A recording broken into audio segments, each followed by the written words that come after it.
So in 2017, I'm brand new to Nashville, been here maybe a year, and I get my first call on a Tuesday to go out on the road down to Roanoke, Virginia and play two shows, Friday and Saturday night. These are some things I wish I knew before I did that. So for those of you that are new here, my name's Tim Avon. I now play in a band called Lanco, but I've toured with a ton of artists throughout my time here in Nashville at all kinds of levels, from getting in a car, to a church van, to a sprinter, to a built-out sprinter, to a bus, to planes, and coming up a train, which we'll have a cool gig vlog about that. So preparing for this gig, I had never been on the road before, and I just had a handful of things that I thought might be beneficial to tell you guys. So I think these are 5 things that I wish I just knew a little bit before I went out on the road. Now, there's a lot more than 5 things, and there's different tips at different levels. I'm gonna kind of focus on what might be your first tour, where you're just getting in a car or a van, and what to expect from that. Hey, I wanna take this time real quick to say this video is sponsored by me. I teach online guitar lessons. I've taught with a bunch of you guys, and I just want to plug that real quick as my own little ad in the video. If you're interested in guitar lessons, reach out to timavonmusic@gmail.com. I do Zoom lessons. I provide you with a full recording, and I'm happy to get one booked with you. Okay, so tip number 1 is prepare to be uncomfortable.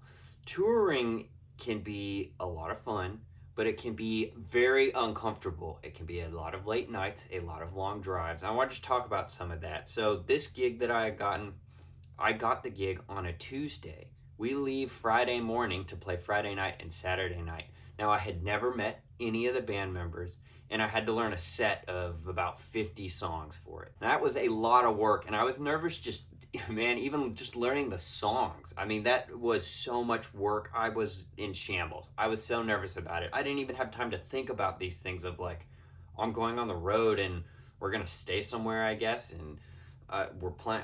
All I could focus on was the music, and I didn't think about these other factors that were also going to cause me stress. So first off, I got in the car and I met Garrett, Matt, and John, singer, other guitar player also, bass player and drummer, and then me, lead guitar. I'd never met any of these people. I met them in a parking lot outside of a Kroger at about 6 a.m. on Friday morning before the gig. No rehearsal, no run through, never seen these people before in my life. And the uncomfortable part comes with, first off, immediately you have a long drive. Here we're just in a car. It's nothing fancy. It's 4 guys in a car heading down to a gig, and there's a lot of situations that are just going to be somewhat uncomfortable. Spent a long time in the car. I also, very first time on the road ever, forgot my duffel bag with all my clothes in it. So for 3 full days I had nothing but the clothes on my back.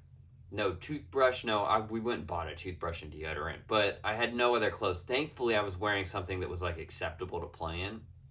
But bonus tip, don't forget that. So some things to think about uncomfortable wise that you're just gonna have to fight through is long drives. It's probably gonna be uncomfortable. If you're lucky and your very first gig is in a bus, it's gonna be pretty nice. But most people, that's not the case. So be prepared to be sat in a car for anywhere from 4 to 12 hours, depends on where you're going. Now, prepare to be uncomfortable also. Sleeping arrangements. That first gig I did, we slept 4 guys in one hotel room, and it was a little bit of a suite, but in just a cheap suite, but there was a couch, so I slept on the couch.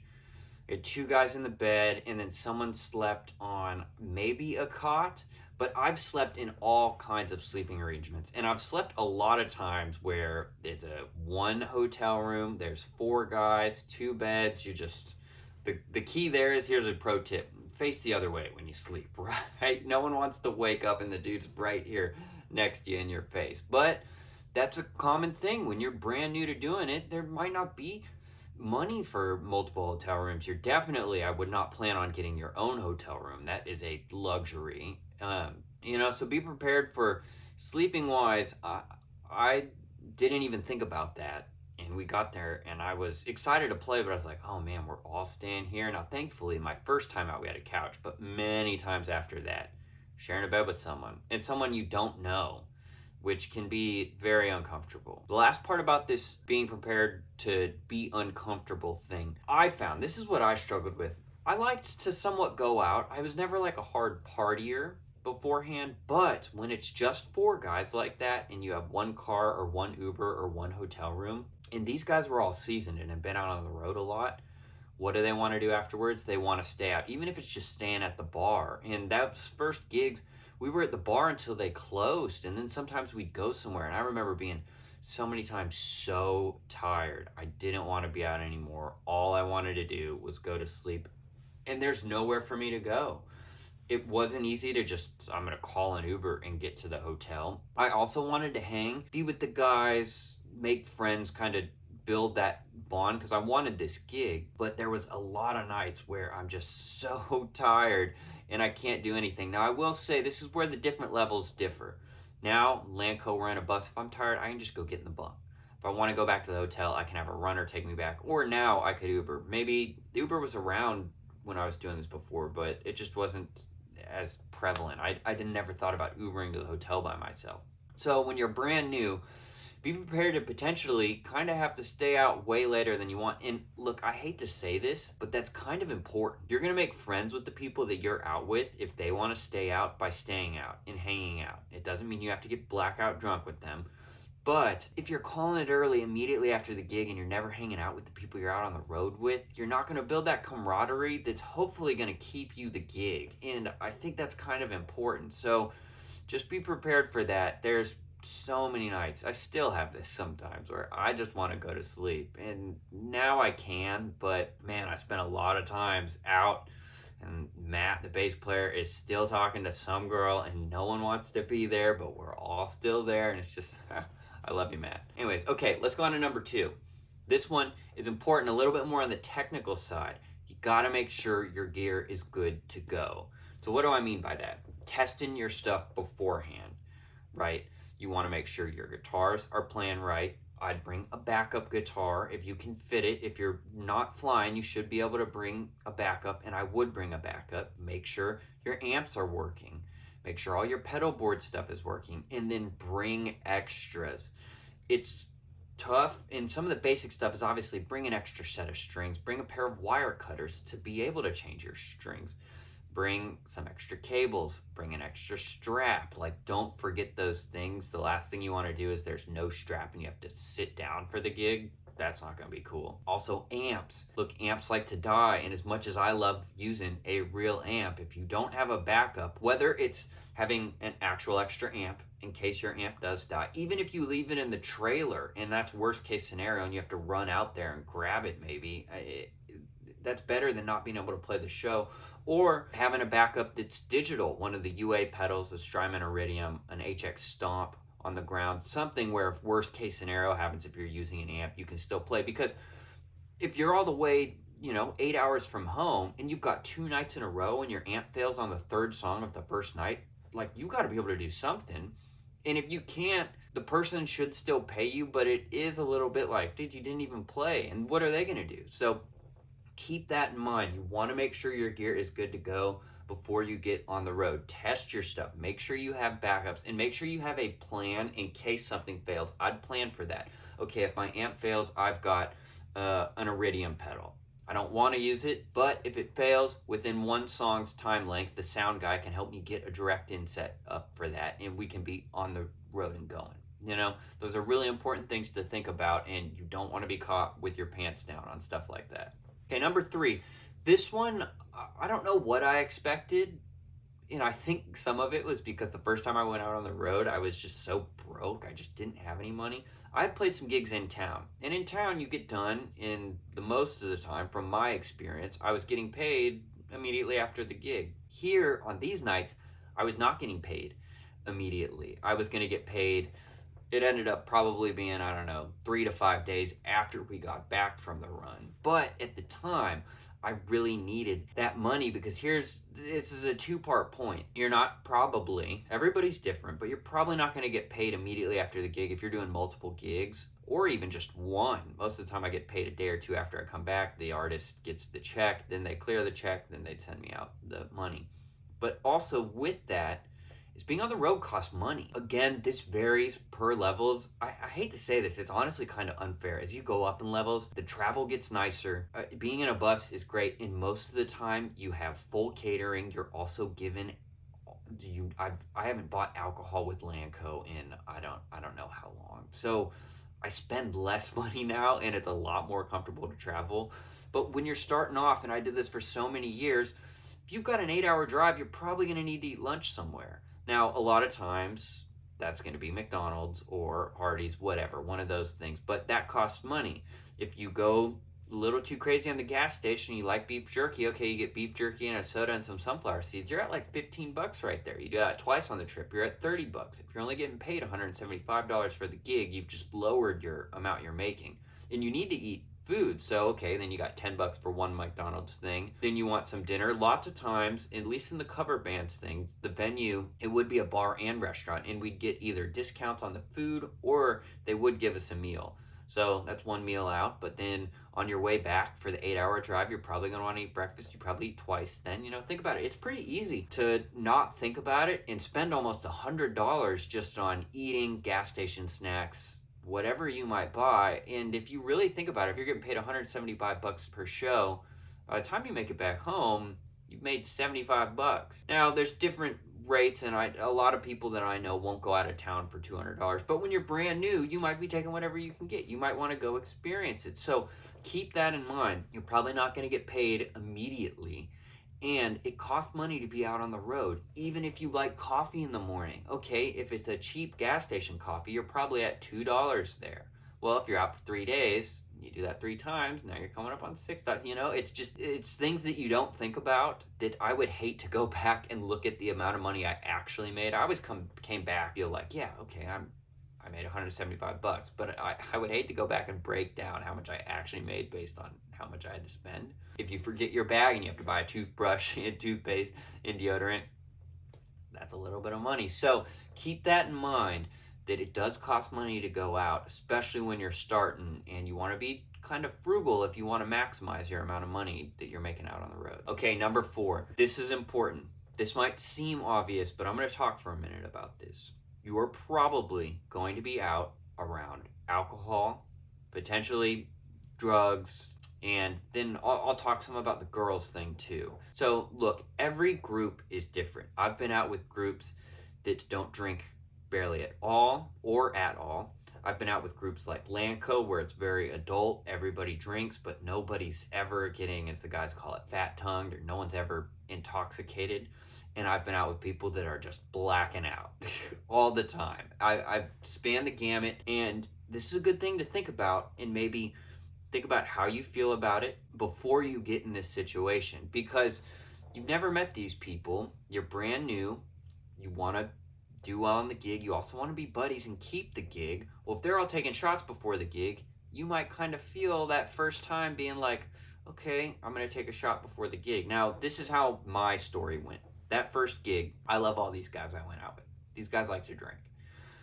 That first gig, everybody was taking a shot and got a beer before we had 2 sets each night, before the first set, before we even went on stage. Now, like I said, I was really nervous prepping this music. I had never done this before. I was incredibly nervous, and I was like, guys, no, I'm not gonna drink. I'll wait till after the gig. I want to play right.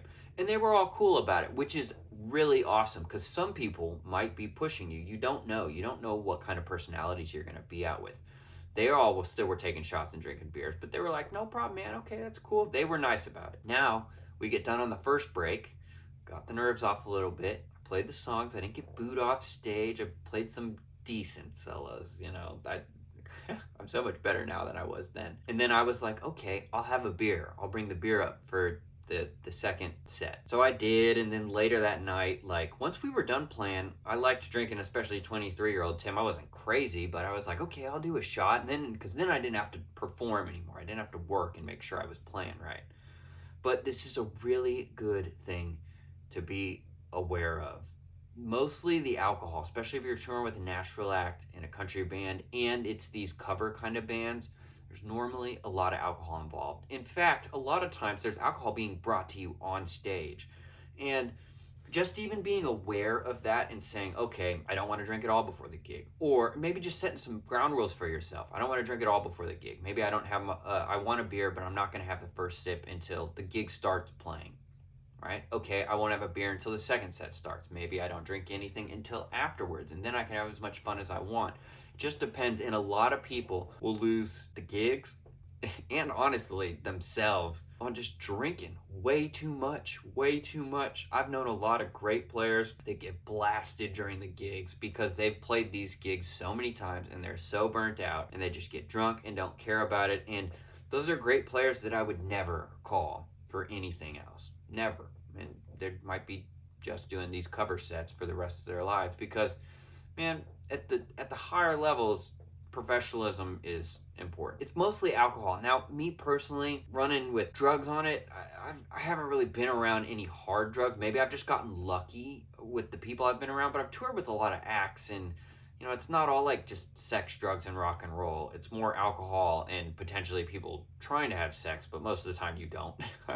Right? It's really not sex, drugs, and rock and roll. But that's also something to think about. Obviously, I don't do any drugs. I definitely don't recommend doing that, especially out on the road. That's just, who knows? I haven't been put in that situation, but it could happen. So just be aware. That could be a slippery slope. The last thing, if it's any of you guys watching this, guy to guy, the girls, okay? You're playing, I was always out most of the time with groups of guys. People are trying to talk to girls or hang out with girls. Honestly, girls were trying to talk to them. Just keep it smart. Keep it professional. Don't let that be your focus. You're there to play music. You're not there to just chase people or find your next girlfriend or hook up with somebody. Like, that's really not the end goal. And just like the alcohol, which normally these two go hand in hand, I've watched people just destroy themselves on gigs because all they cared about was the girls at the gigs. Girls at the gigs. I'm trying to talk to girls. Okay, now we're out this late because talking to girls. Okay, X person didn't come back to the hotel. Now we need to be on the road for the next gig the next morning. It's 8 a.m. We don't know where they are. Where are they? Can't get a hold of them. They're not answering their phone. Like, man, once again, it's just a slippery slope. Try and keep it professional. Know that you're there to play music and that's not the sole goal. And, you know, that can lead to all kinds of unwanted stuff. So just keep that stuff in mind. That's kind of adult to adult talk, but it's a factor and you want to just be professional about it. Okay, the fifth and final thing is kind of a conglomeration of all of these things. Look, you want to prepare the best you can. Try and mentally be ready to be uncomfortable, like I said, number one, and go out and do the best you can. Have some fun. Know that you're there to play music. Keep the main thing, right? And just enjoy it. Life on the road is crazy, and I've had so many crazy times. Close calls with car crashes, actual car crashes, meeting people, doing the party thing, playing awesome shows, playing tons of terrible shows in the middle of nowhere, in Missouri somewhere. Like, the whole thing is hard, it's tough, and you just gotta keep a positive attitude. Number 5 really is positive attitude. Have an optimistic outlook. This is going to be your best friend on going on the road. It's going to help you get through those uncomfortable situations. It's going to help you get through when your gear breaks down. It's going to help you potentially say no or know your limits when it's coming to the drinking or alcohol or playing stuff. It's going to help you try and spend money and be conscious of when you're losing money versus making money. Like, your positive attitude is worth more than anything on the road. And anybody that tours on the road that is watching this, you know that's true. A positive attitude is the most important thing. Nobody wants to be around somebody that they're locked in a car with and a hotel room with for 3 days that is just terrible to be around. Nobody wants that. So your attitude is going to be your biggest friend. Even if things are going wrong, you just got to be like, I'm going to be positive. Don't let it get to me. I don't want to have a crash out. Like, stay in there. It's a mental game, and this is so important. It's the most important tip of them all. So look, if you've made it this far, I bet a good amount of you that are watching this have been on the road before. Man, hit me with some comments. There's tons of tips, and there's stuff that I could say, like don't poop on the bus if you're on a bus, or bring an extra pillow. There's all types of small tips. It never ends. So I want you, if you've been on the road before, which I bet a lot of you have, drop some comments, okay? Tell me what your tip is for these other people that are brand new. Any level, any tip, anywhere. I want to hear your thoughts. These are good general ones, but it's just endless. I also want to say, if you made it this far in the video, hit the like button, hit the subscribe button, help me out. We're building to 20,000 subscribers. I got some cool stuff coming on the way, some cool partnerships coming up. I think you guys are really going to enjoy some of this content I've got in the works. Okay, so to wrap it up, thank you guys so much for watching this stuff. This YouTube channel has been super special to me and honestly has started changing my career quite a bit. I've gotten to meet tons of you guys, talk to tons of you guys, develop new relationships, partnerships, all kinds of cool stuff, and I wouldn't have it without you guys. So that's a thank you from me. If you enjoyed the content, do the YouTube stuff, hit subscribe, hit the notification bell, and until next time, peace.